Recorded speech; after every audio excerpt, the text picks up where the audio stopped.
Bismillahirrahmanirrahim.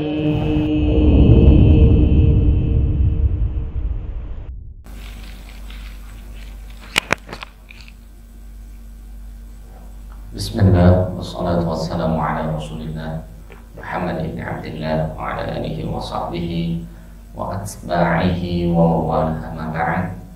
Wahayyakum bitahiyatil Islam. Assalamualaikum warahmatullahi wabarakatuh. Innal hamdalillah nahmadu subhanahu wa ta'ala wa nasta'inuhu wa nastaghfiruh wa nastahdihi wa na'udzu billahi min syururi anfusina wa sayyiati a'malina. May yahdihillahu fahuwal muhtadi wa may yudlil falan tajida lahu waliyyan mursyida. Asyhadu an la ilaha illallah wahdahu la syarika lah wa asyhadu anna Muhammadan 'abduhu wa rasuluh safiyyuhu wa khaliluhu alladzi la nabiyya wa la rasula ba'dahu. Allahumma salli wa sallim wa barik ala nabiyyina wa qudwatina nabiyyuna Muhammad sallallahu alaihi wasallam wa ala alihi wa ashabihi wa atba'ihi wa man sara ala nahjihi wa istanna bi sunnatihi wa tabi'ahu bi ihsanin ila yaumil qiyamah. Amma ba'd. Wa laqad qala Allah ta'ala fi kitabil aziz: Ya ayyuhalladzina amanu taqullaha haqqa tuqatih wa la tamutunna illa wa antum muslimun. Wahai orang yang beriman, mari kita tingkatkan ketakwaan kita kepada Allah Azza wa Jalla dengan sebenar-benarnya ketakwaan. Wa la tamutunna illa wa antum muslimun. Dan jangan sekali-kali kita diwafatkan oleh Allah kecuali dalam kondisi iman, Islam, bertakwa kepada Allah Subhanahu wa ta'ala. Wa qala ta'ala: wa tazawwadu fa inna khairaz zadi taqwa. Teruslah mencari bekal di dunia, fa inna khairaz zadi taqwa. Tapi ketahuilah bekal terbaik adalah ketakwaan kita. Bimtithali awamiri, dengan menjalankan perintah Allah sebaik-baiknya, wajtinabi nawahi, dan menjauhi larang-larang Allah Subhanahu wa ta'ala sejauh-jauhnya. Jamaah salat zuhur Masjid Babus Salam rahimani wa rahimakumullah, a'azzani wa a'azzakumullah. Semoga Bapak Ibu yang hadir di majelis ilmu ini selalu mendapatkan ridha dari Allah Azza wa Jalla, mendapatkan ampunan Allah Subhanahu wa ta'ala, dan semoga kita termasuk orang-orang yang kelak berhak mendapatkan syafaat dari Rasulullah alaihi salatu wassalam. Amin ya rabbal alamin. Jamaah Allah Subhanahu wa ta'ala, sesuai dengan keputusan Kementerian Agama, bahwasannya hari Rabu ini kita memasuki tanggal 1 Dzulhijjah 1446 Hijriah, yang qadarullah bersamaan juga dengan pemerintah Arab Saudi menentukan hari ini pun yaitu tanggal 1 Dzulhijjah. Jadi kemungkinan besar lebarannya, Arafahnya akan bersamaan gitu ya. Alhamdulillah, nikmat dari Allah Subhanahu wa ta'ala. Jamaah rahimahumullah Allah Subhanahu wa ta'ala. Dari Ibnu Abbas radhiyallahu ta'ala anhu, Rasulullah sallallahu alaihi wasallam mengingatkan kita semuanya tentang keutamaan 10 awal Dzulhijjah. Rasulullah SAW beliau bersabda: "Ma min ayyamin al-'amalu salihu fihi ahabba ila Allah min hadhil ayyam", yakni 10 awal min Dzulhijjah. Rasulullah SAW beliau bersabda, tidak ada hari-hari yang paling mulia di hadapan Allah, yaitu beramal soleh di hari itu tersebut, melebihi 10 awal Dzulhijjah. Sehingga ada seorang bertanya, wala jihad ya Rasulullah, bagaimana dengan amal-amal soleh di 10 awal Dzulhijjah dibandingkan dengan orang yang berjihad, membawa pedang, melawan musuh, wahai Rasulullah? Maka Rasul bersabda, wala jihad, bahkan jihad pun tidak bisa mengalahkan amal-amal soleh di 10 awal Dzulhijjah. Illa rajulun kharaja fi baitihi, kecuali orang-orang yang keluar dari rumahnya fisabilillah, berjuang di jalan Allah, binafsihi, dengan jiwanya, wa malihi, dan dengan harta-hartanya, walam yarji' bidzalika syai', dan dia pulang hanya tinggal nama, dan hartanya telah dirembut oleh musuhnya.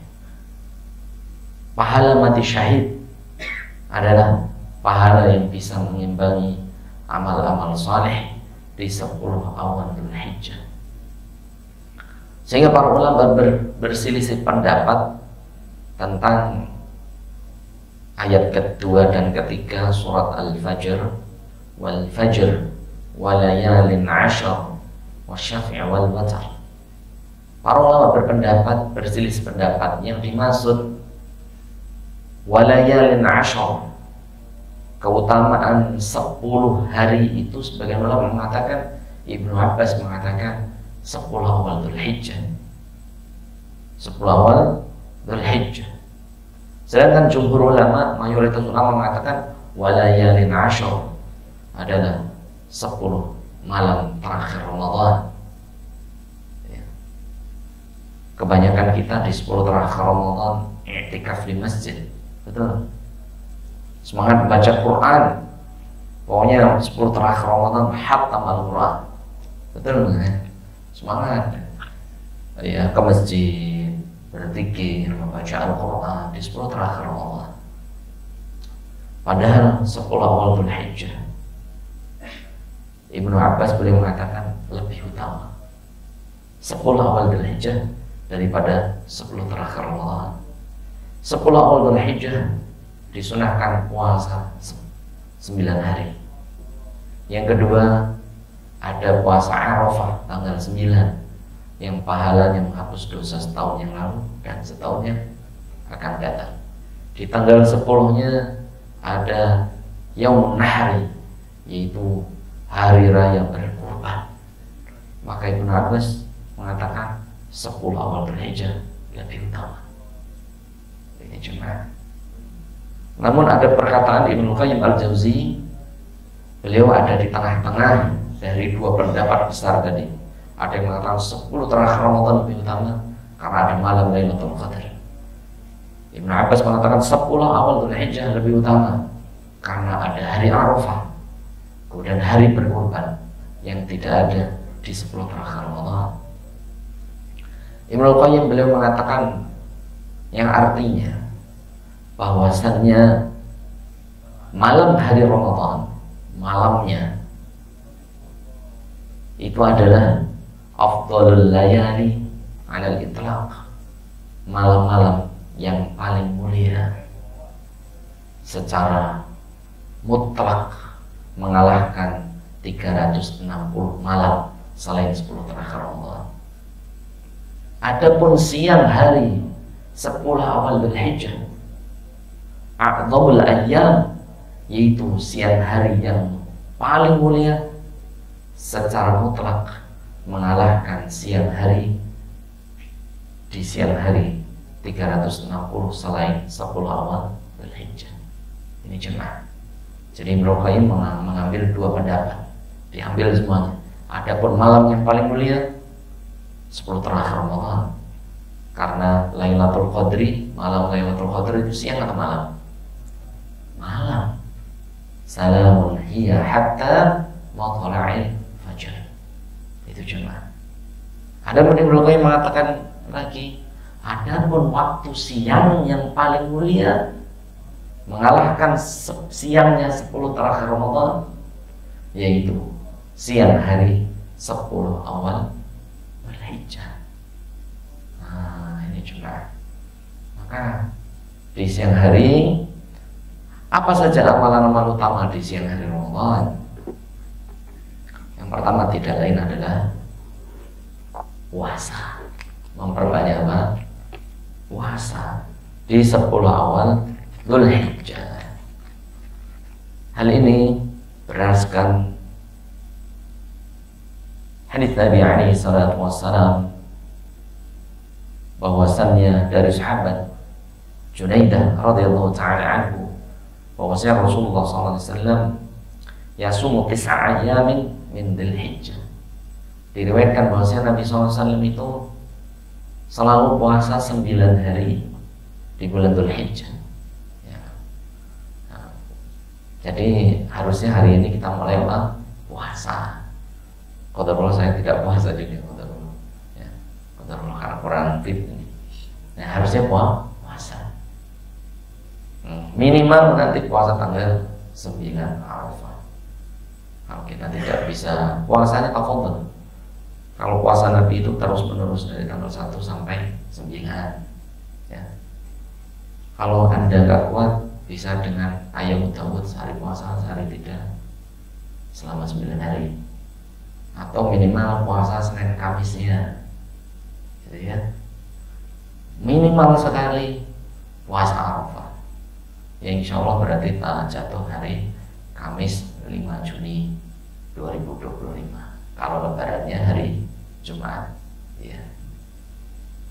Apa sabda Nabi alaihi salatu wasallam dari Abu Sa'id Al-Khudri radhiyallahu ta'ala anhu? Ma min 'abdin yasumu yawman fi sabilillah illa ba'atha Allah fi dzalika al-yawm wajhahu 'anil nari 70 kharifan.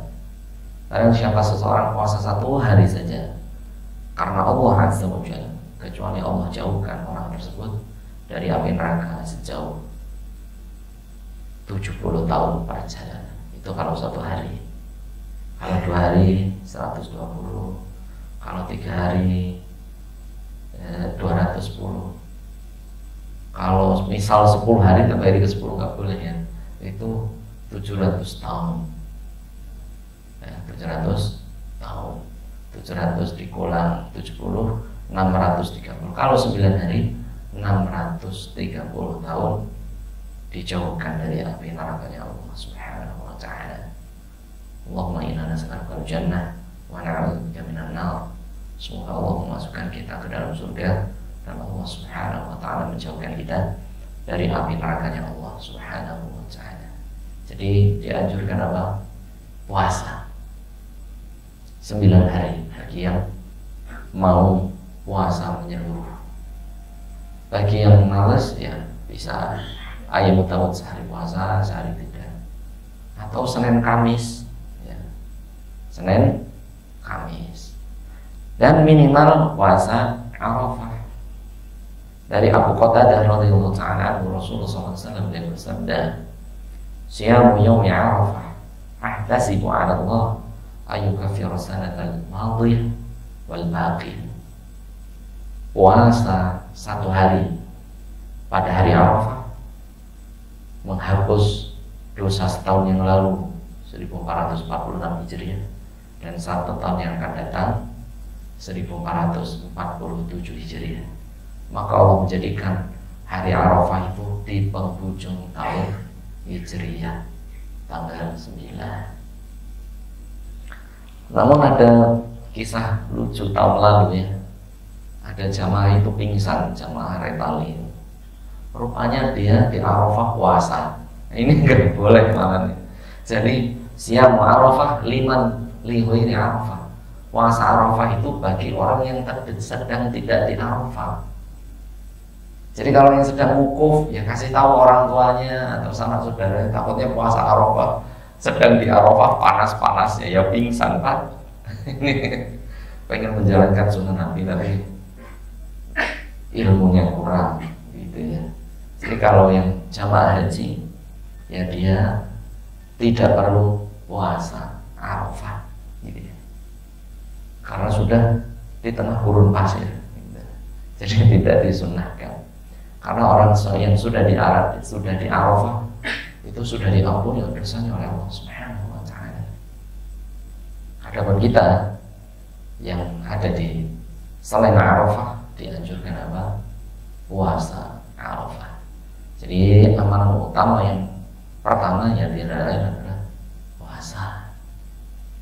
Amalan yang kedua ya jelas al-hajj wal umrah, yaitu melaksanakan ibadah haji dan umrah. Nabi SAW bersabda, al-umratu ila al-umrati kafaratun lima bainahuma wal hajjul mabrur laisa lahul jazaa'u illa al-jannah. umroh ke satu ke umroh yang lain penghapus dosa di antara keduanya. Wal hajjul mabrur, dan haji yang mabrur, laisa lahul jazaa'u ilal jannah, tidak ada lagi balasan bagi orang tersebut kecuali surganya Allah Subhanahu wa ta'ala. Ini jemaah ya, ini jemaah. Jadi haji yang mabrur tidak ada lagi balasannya kecuali surganya Allah Subhanahu wa ta'ala. Allahumma rzuqna ziyaratal Masjidil Haram. Semoga Allah memberikan kita kesempatan untuk bisa haji ke Baitullah dan mengunjungi Masjidil Haram dan juga Masjid Nabawi. Amin ya rabbal alamin. Ini jemaahnya. Jadi amalan yang kedua tiada lain adalah haji dan umrah. Terus amalan utama yang ketiga yaitu adalah al-iktsar minat takbir wa tahlil wa tahmid. Kita dianjurkan 10 awal Dzulhijjah itu memperbanyak membaca Allahu Akbar, Allahu Akbar, Allahu Akbar, la ilaha illallah, wallahu akbar, Allahu akbar, walillah. Ilham pakai hamzah atau hilham pakai ha. Yang pakai hamzah angkat tangan. Walillah ilham. Yang pakai ilham, loh enggak ada. Saya. Ada yang pakai ilham pakai hamzah. Kalau yang pakai hilham pakai ha, siapa? Pakai apa? Pakai ha atau pakai a? Hamzah atau ha? Oh, perbedaan ulama ini ya. Ada yang pakai hamzah, ada yang pakai ha. Yang benar pakai apa? Hamzah. La pakai ha ya jemaah. Pakai ha. Walillahil hamdu. Walillahi milik Allah. Walillahi milik Allah. Alhamdu segala puji. Maka kalau diwasal menjadi walillahil hamdu. Kalau waqaf walillahil hamd. Ada kalau. Nah, ini masih banyak di musola-musola walillahil ham gitu ya. Jadi milik Allah Pak, ilham gitu ya. Bukan. Walillahi hamdu. Nah, kemudian takbirnya ada yang Allahu Akbar, Allah pakai fathah. Ada juga ini Allahu Akbar, Allah pakai dhammah. Rohnya yang benar fathah atau dhammah? Nah, yang pakai fathah Allahu Akbar, Allahu Akbar ada. Tuh, ada dia. Ada juga Allahu Akbar, Allah pakai dhammah. Mana yang benar kira-kira Pak? Pak Ikin yang mana Pak Ikin? Pakai fathah Allahu Akbar, Allah. Bukan, berarti ya Ruwah. Ayo yang mana? Yang pakai fathah angkat tangan. Allahu Akbar, Allah. Oh, gak ada. Yang pakai dhammah Allahu Akbar, Ruwah. Mas Pidi aja. Yang lain asukut dalilun ala ridho. Yang tim itu ridho aja. Yang benar pakai dhammah. Baik azan ataupun takbir harus sama. Ada jamaah yang azan itu greget ya, tapi nggak kenal. Allahu Akbar, Allahu Akbar. Bukan tepat itu, salah itu. Yang benar Allahu Akbar, Allahu Akbar, Allah pakai dhammah. Allahu Akbar, Allahu Akbar pakai dhammah. Kalau pengen selamat, taskun taslam, disukunkan Anda selamat. Allahu Akbar, Allahu Akbar, malah benar itu. Jadi kalau takut, taskun taslam, disukunkan Anda selamat. Nah itu ya.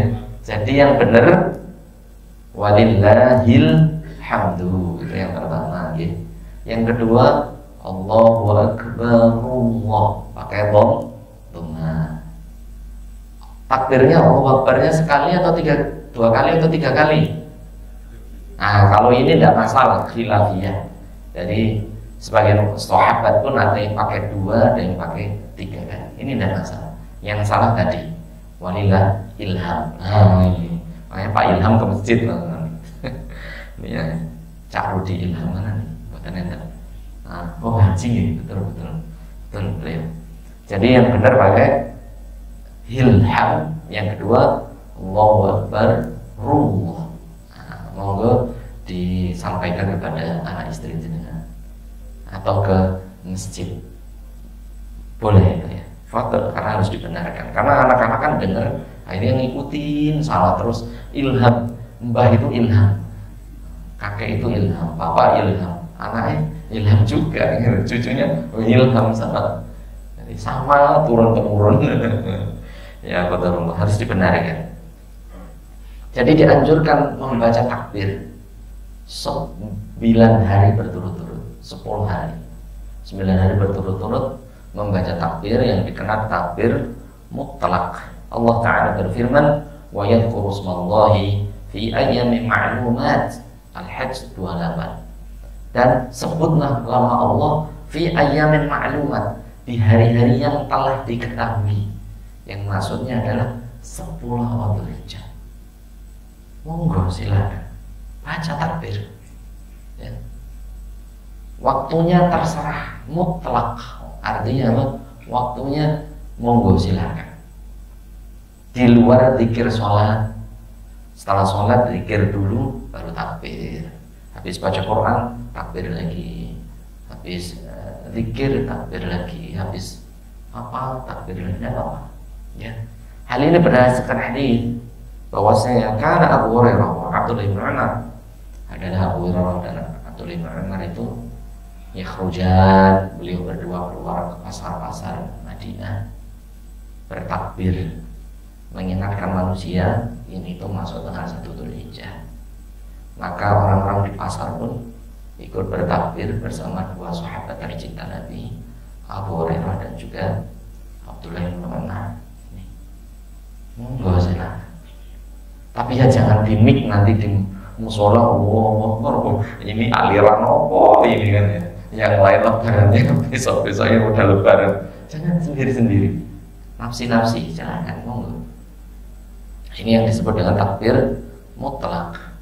Adapun takbir muqayyad itu nanti pas lebaran ditambah hari tasyrik, itu takbir muqayyad yang dilaksanakan setiap sholat sampai tanggal 13 sholat asar itu terakhir. Nah, itu baru takbir muqayyad karena terikat waktu dan tempatnya. Adapun 1 sampai 9 itu takbir mutlak. Maka Rasul bersabda, "Ma min ayyamin ahabbu ila Allah al-'amalu fihinna min hadhil ayyam fa'kthiru fihinna min at-takbir wa at-tahlil wa at-tahmid." Hadis dari Abdullah bin Umar. Tidak ada hari-hari yang lebih dicintai oleh Allah di muka bumi ini melebihi 10 awal Dzulhijjah. Maka perbanyaklah amal soleh dan perbanyaklah di dalamnya takbir, tahmid, tahlil, yaitu Allahu Akbar, Allahu Akbar, Allahu Akbar, la ilaha illallah, wallahu akbar, Allahu akbar, walillahil hamd. Perbanyak di bis, di kendaraan. Pak Ikin kan bentar lagi naik Prima Jasa, takbir sampai Garut. Nah, terus takbir saja, ini masya Allah. Nah, ini takbir di jalan. Jadi amal yang utama yang ketiga apa tadi Pak? Memperbanyak takbir. Dan amal utama yang keempat tiada lain yaitu adalah udhiyah. Ya, jelas amal yang paling agung yaitu berkurban. Berapa? Berkurban. Inna a'tainaka kautsar fasholli li rabbika wanhar. Kalau baca surat Al-Kautsar ini Allah Ta'ala berfirman, Inna a'tainaka al-kautsar, wahai Muhammad, kami telah memberikan kepadamu nikmat yang sangat banyak. Pertanyaannya, duitnya Nabi banyak tidak?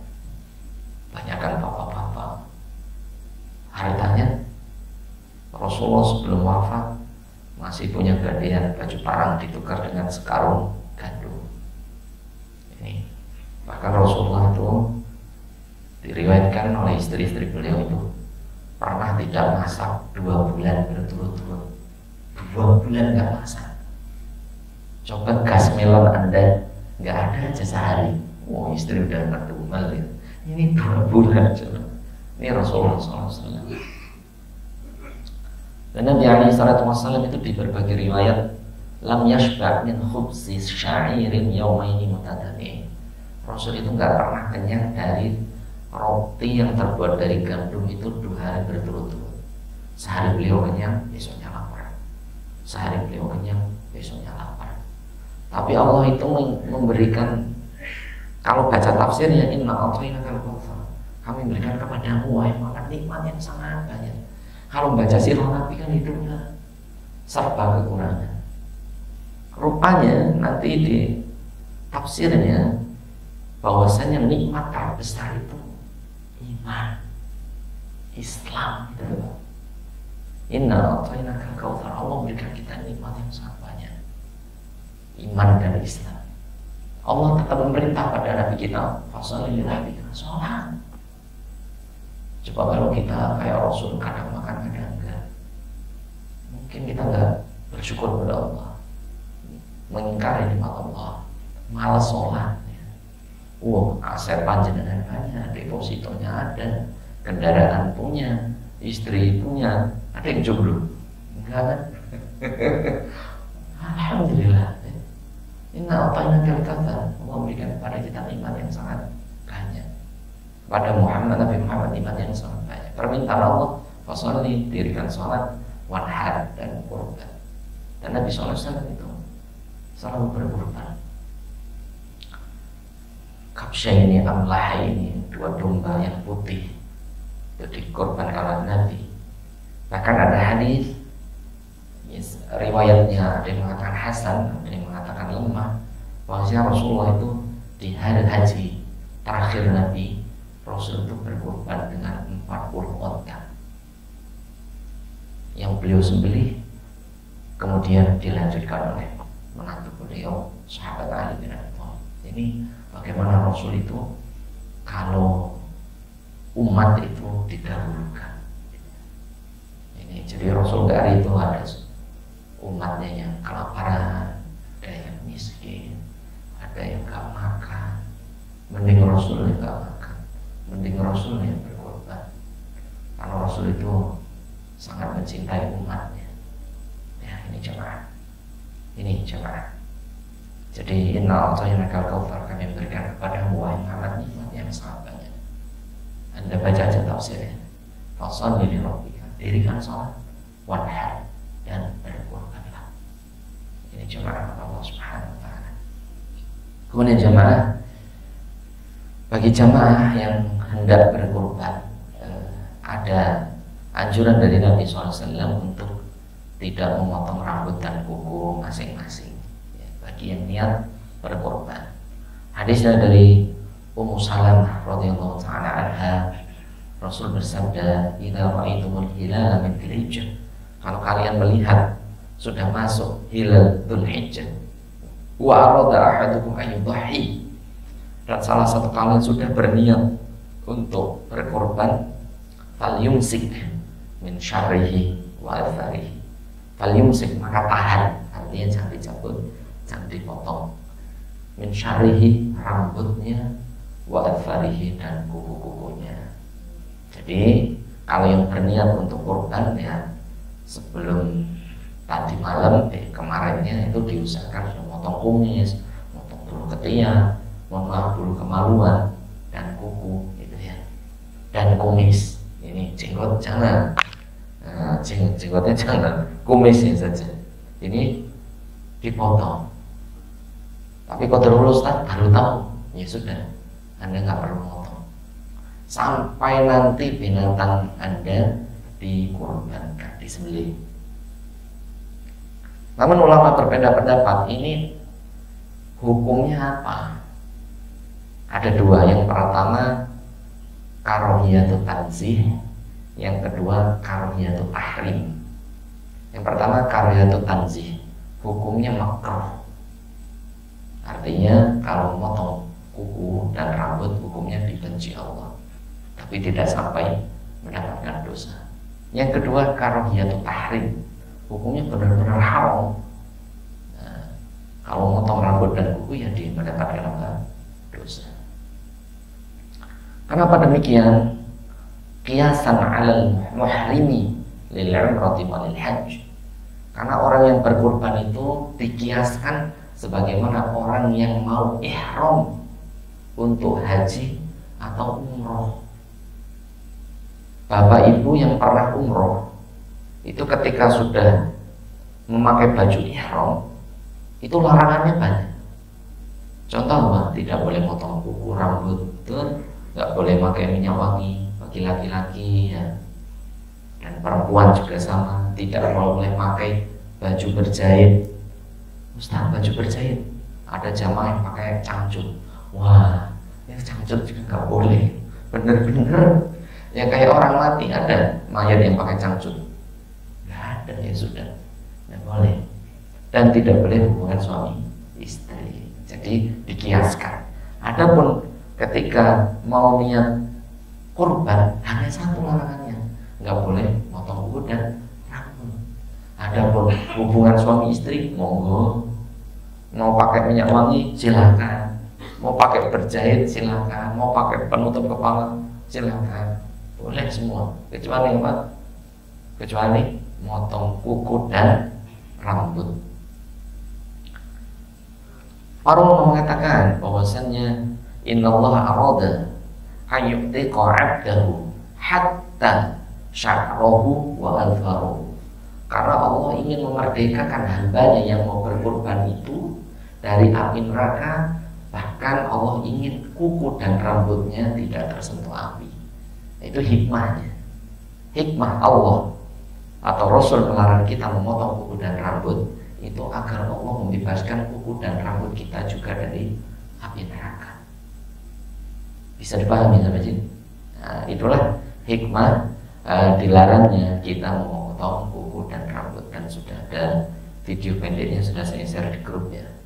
Kota dulu grup pos kita itu hilang, jadi yang biasa saya share itu nggak ke-share ya. Pak Ikin nggak lagi ya. Udah 2 minggu ini HP sempat jatuh, jadi banyak nomor yang lost, hilang kota rumah. Dan di hadis lainnya Rasulullah SAW beliau bersabda, "Fala ya'khudhanna min sya'rihi wa la athari syai'an hatta yudahi." Jangan sekali-kali orang yang berkorban mencabut rambutnya atau kukunya sedikit pun sampai binatangnya disembelih. Kalau misalnya tanggal 10 belum disembelih karena ngantri di RPH misalnya, maka tanggal 11. Kok belum juga tanggal 12? Kok belum juga tanggal 13? Baru 2 pekan itu baru boleh potong rambut. Kok belum juga tanggal 14? Oh, Pak, tanggal 14 bukan korban lagi itu. Itu enggak terhitung korban, terhitung apa? Sedekah daging. Ya, ini cuma. Jadi yang keempat, amal utamanya itu apa? Korban. Yang kelima, qiraatul Quran, baca Quran. Karena kebanyakan kita itu ya kalau mau khatam Quran Ramadan saja, terus semangat lagi iktikaf 10 terakhir Ramadan. Tidak. Baca Quran itu terutama di 10 awal Dzulhijjah itu pahalanya mengalahkan apa? Pahala jihad di jalan Allah Subhanahu wa taala. Makanya targetkan hari ini tanggal 1. Target nih, sehari 3 juz sampai hari 10 selesai bacaan Quran kita. Nah, kita mendapatkan pahala yang pahalanya seperti mati syahid di jalan Allah Subhanahu wa taala. Ini tidak didapatkan di hari-hari lain. Tidak didapatkan pahala ini di hari-hari yang lain, bahkan di 10 terakhir Ramadan sekalipun. Itu jemaah. Dan yang kelima, yang keenam, yaitu tiada lain adalah al-iktsar min at-taubati wal istighfar. Banyak bertobat kepada Allah dan mengucapkan istighfar. Astagfirullah. Ini jemaah. Ya, perbanyak tobat dan istighfar kepada Allah Subhanahu wa taala. ini jemaah. Jadi ada 6 amalan utama di 10 awal Dzulhijjah. Yang pertama apa tadi? Perbanyak puasa di jalan Allah Subhanahu wa taala. Yang kedua haji dan umrah. Yang ketiga apa yang ketiga? Qiyamul Lail. Kan siang hari yang utama itu. Jadi yang paling utama 10 awal Dzulhijjah itu bukan malam tapi siang. Takbir, tahmid, tahlil, memperbanyak membaca takbir. Yang keempat Quran. Yang kelima baca Quran sebanyak-banyaknya. Yang terakhir yang keenam memperbanyak taubat kepada Allah Subhanahu wa ta'ala.